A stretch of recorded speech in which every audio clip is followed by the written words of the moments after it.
Otak gue bergetar. Tidak.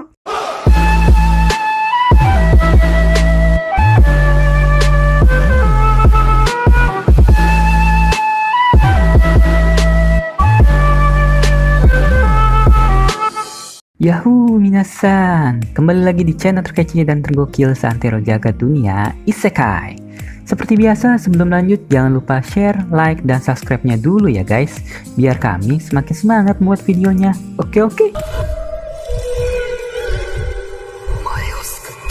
ReZero Kara Hajimeru Isekai Seikatsu Season 2 sudah episode 3 aja nih.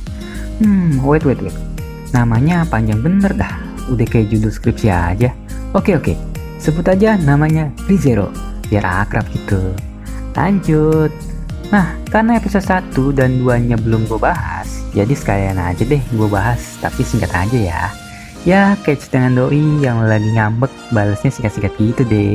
Di episode 1 ini mulai dengan cerita setelah pertarungan besar melawan Paus Putih dan Sekte Para Penyihir.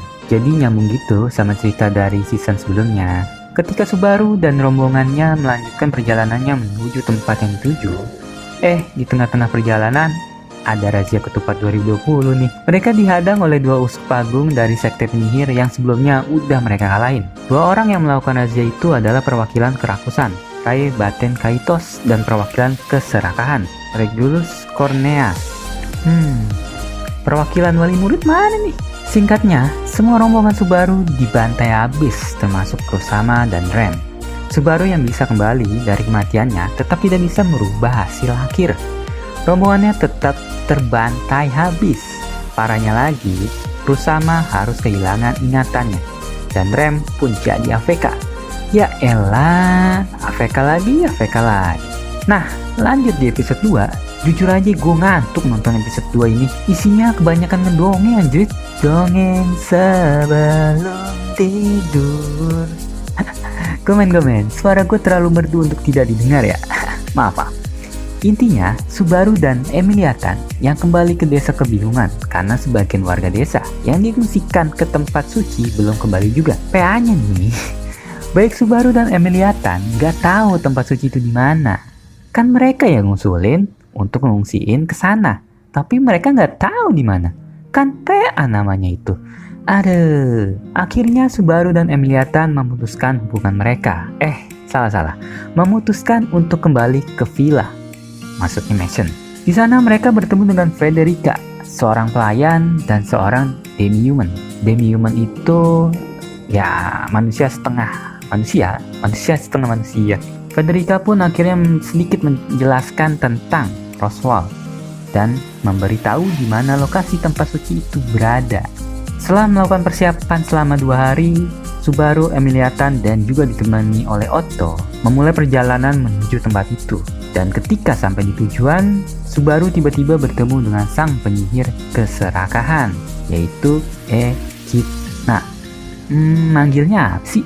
Echidna atau Echidona? Coba kalian komentar di kolom komentar ya. Lanjut di episode 3. Setelah pertemuan pertama Subaru dan Echidna, kalau di episode 2 gue dibuat ngantuk karena terlalu banyak ngedongeng, di episode 3 ini justru gue dibuat pusing. Otak gue bergetar. Tidak.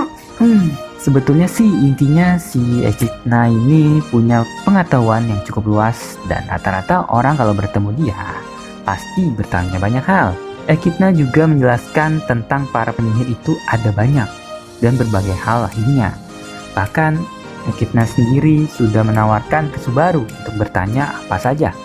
Macam Mbah Google ya. Naasnya Subaru tak tertarik sama sekali dengan Echidna. Ditolak dong. Setia juga Subaru orangnya. Kecap. Setelah pertemuan itu, Subaru kembali ke tempat awal dia, dan dia seperti tidak menyadari atau lupa apa yang terjadi sebelumnya. Seolah-olah pertemuan dengan Echidna tidak pernah terjadi.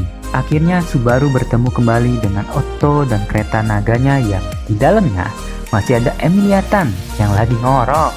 Ngorok, pulas tidur dia. Subaru pun bertemu dengan Garfield, orang yang disebut-sebut namanya di dalam doa. Sama Frederica. Setelah tahu maksud dan tujuan Subaru dan Emiliatan, Garfield pun membawa mereka ke tempat Roswell berada. Di sana mereka bertemu dengan Ram dan penduduk desa yang sebelumnya mengungsi karena banjir. Singkat kata, Roswell menceritakan kenapa dia dan penduduk desa tidak kunjung kembali. Ternyata mereka terkurung di tempat tersebut, seperti tahanan yang gak bisa kemana-mana. Tempat tersebut juga disebut sebagai kuburan penyihir, karena ada penghalang kuat bagi siapa saja yang masuk ke tempat suci tersebut. Tidak bisa kembali karena ada penghalang yang kuat yang diciptakan oleh Echidna sendiri. Garfield pun menjelaskan bagaimana cara untuk keluar dari tempat suci tersebut. Yaps, penghalang tersebut harus dihancurkan melalui sebuah tes. Gua nggak tahu tes apa yang dimaksud. Tes kehamilan kah? Dan orang yang bisa menghancurkan adalah orang yang berdarah campuran, seperti Emilia Tan. Akhirnya Emilia Tan pun bersedia. Dia pun diakui sebagai penantang tes dan masuk ke kuil. Tapi keanehan pun terjadi. Sesaat Emilia Tan masuk, kuilnya berhenti bersinar. Mungkin token listriknya habis nih, jadi lampu di dalamnya mati. Garfield pun menjelaskan harusnya itu tidak terjadi. Subaru yang khawatir pun langsung mengejar dan yang terjadi adalah kuil tersebut kembali bersinar. Yang artinya, Subaru juga diakui sebagai penantang tes. Setelah Subaru masuk ke dalam kuil dan wow, Subaru pun menemukan Emilia Tan yang sudah knock. Subaru pun ikutan knock juga. Dan ketika ia tersadar, dia seperti dikirim ke masa lalu dan kembali bertemu dengan bapaknya. So, itulah rangkuman episode 1-3. Banyak hal yang terjadi di sini. Penasaran kelanjutannya? Ya tungguin aja episode selanjutnya. Tapi jangan nungguin yang gak pasti ya. Yang pasti sih kalian subscribe dulu channel ini. Dan jangan lupa nyalakan lonceng notifikasinya agar kalian tidak ketinggalan video-video terbaru dari kami. Akhir kata, akhir cerita. Gua pamit, terima kasih dan mata nih.